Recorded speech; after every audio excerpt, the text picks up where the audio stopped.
Question 13, a very standard find the roots of a complex number question.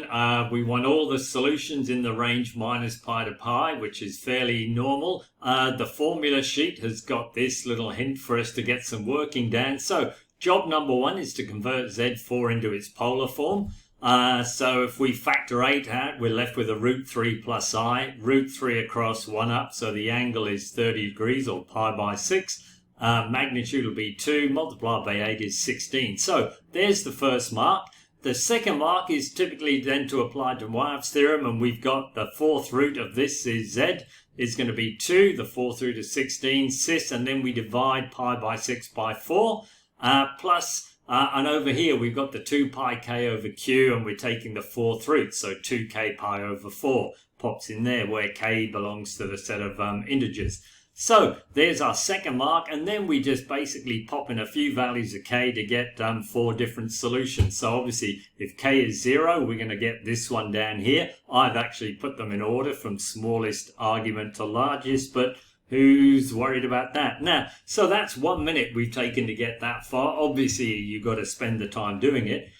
We do have a calculator. If you wanted to do it on ClassPad, in main, you might be a little bit short of working. We basically type in the equation. I'm using x here, and then tap in a solve on the next line, and it gives this to us in Cartesian form. So we choose the complex convert to trig form and fire it up, and here we go. Now, you could rotate it.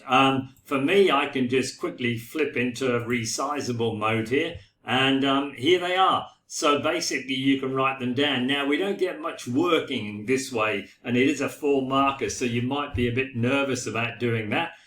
So there's another way. I'll just go back to being a normal calculator again. In the program department, here we go. So I can call up old Z roots too. I should mention that the way I just did it in main, sometimes you don't get, or when you convert them into polar form, you find that there's some pretty ugly expressions that don't tidy up very neatly when they should. So we've got this program here. We fire it up, and we've given the equation in Cartesian form, so we pop in a number 1 and say OK.